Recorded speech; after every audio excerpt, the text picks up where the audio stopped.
Alrighty, this is where we left off yesterday. We left off right at gerrymandering.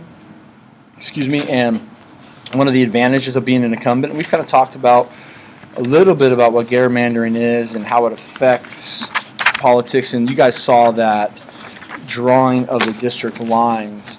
And so let's just go a little bit further into gerrymandering and discuss really what it is and how it affects the political spectrum that we have. And so the word I want to look at is this thing here called, to understand gerrymandering, you first need to understand reapportionment. And this is the redistribution of the 435 seats in the House on the basis of changes in state population. So this happens every 10 years. And so this is supposed to be, again, a nonpartisan thing, just basically straight numbers, but it doesn't always work out that way. So the number of reps per state is determined by population. If you look at the map on the wall in the classroom, California didn't grow. We usually do. Texas grew by 4, which is kind of scary. Not scary for that reason that Texas is going to be more powerful, but just scary that there's so many people leaving California, probably moving to Texas for jobs. So California typically usually grows, but not this time. So the census is conducted every 10 years, and the census will show population changes in state. These states must be reflected, these changes must be reflected in state representation in House. If a state gains significantly in population, it will probably gain some seats. If it loses population or does not gain as much as the other states, it will probably lose some seats. So that does happen. Florida lost some seats there this last time. So just understand that gerrymandering is the drawing of those lines, and it comes from Boston gerrymandering, but usually state governments are the ones who do this, but in California we have a redistricting committee, and it's supposed to be non-political, but it has usually been done by the political power in charge. We try to make a proposition to stop it, to get it out of politics. We weren't always successful, but because again, is that redistricting committee nonpartisan? I don't know. Now, looking at B, if a state has to change a number of seats, the district boundaries must change. This is also known as redistricting, what I was just talking about, and usually carried out by the party in power of the state legislature. Not California, we have that redistricting committee. A form of redistricting is gerrymandering, redrawing boundaries in favor of the party and the state legislature. Understand this term, understand how reapportionment goes with this, and understand what redistricting is with this. All that redistricting is just redrawing of those lines. And so this is just kind of the history of the term, but I want to look at number 2 here. The party in power can get a majority of seats in the House by, there's 2 things called packing and cracking. Again, I'll say it again, packing and cracking. This is very important. Packing is the drawing the district lines in such a way as to concentrate the opposing party in a few districts, thus preventing a majority of seats for itself. So what you do is, when you're drawing the district lines, you're trying to preserve, like I said, preserving the majority of the seats for itself. Like the Republicans in Placer County, this district is always going to be Republican because the way we drew it, we're not going to lose these seats. And so that's packing. You pack, again, again, as many party members as you can in one district, so it doesn't hurt you. And think of Placer County. It doesn't hurt the party. You know, the Democrats pack as many Republicans as they can in this district, so it doesn't hurt them overall. And then you also have what's called cracking, drawing the district lines in such a way as to disperse the opposing party throughout the state and thus dilute that party's strength in order to preserve a majority of seats for the majority party. Again, this is when you're just breaking up that party to, like it says, to hurt their influence.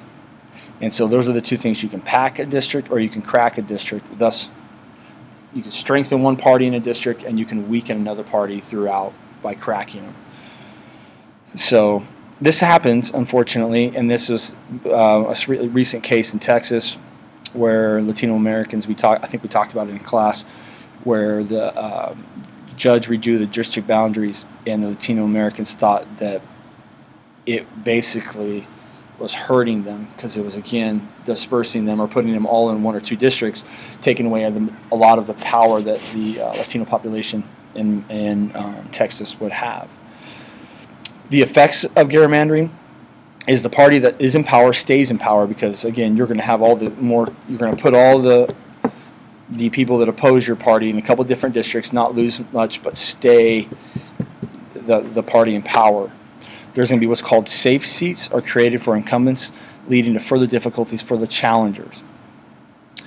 And then the strangely shaped districts, just refer back to that map that we have of California, and you got majority and minority districts created by racial gerrymandering. Again, think of that case I just talked about.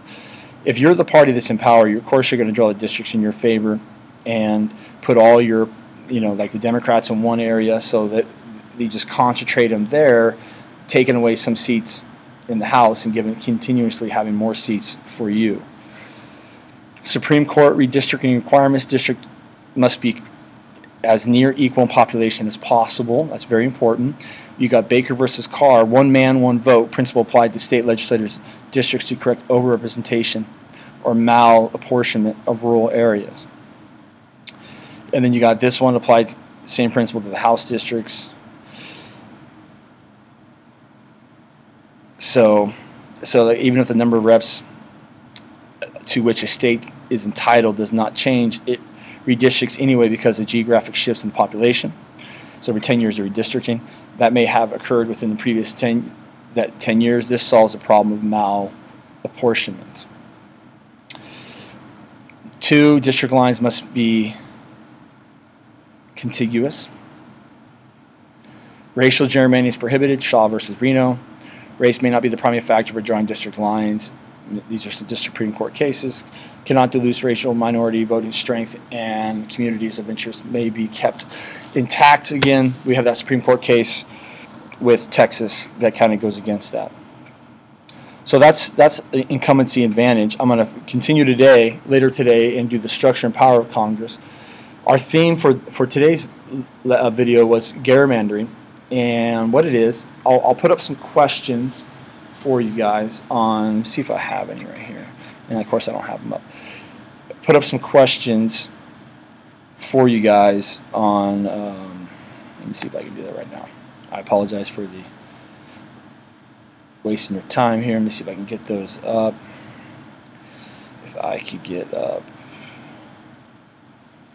Congress PowerPoint. Let's see if I have those questions on here. If I have those questions on here, then what I'll do is you can answer some of those questions now. I'll just do them for tomorrow in class, but I just want to make sure you guys are watching the videos. And so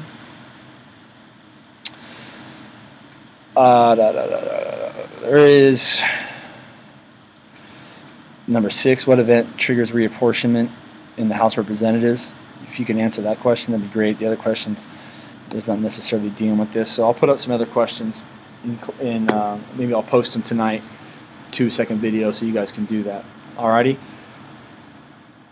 Any questions? Email me. Any questions for tomorrow when we're talking about this? Ask. I want to make sure you guys understand. This stuff's pretty straightforward, though. You guys are pretty good at understanding this stuff. Alrighty. Have a groovy rest of your day.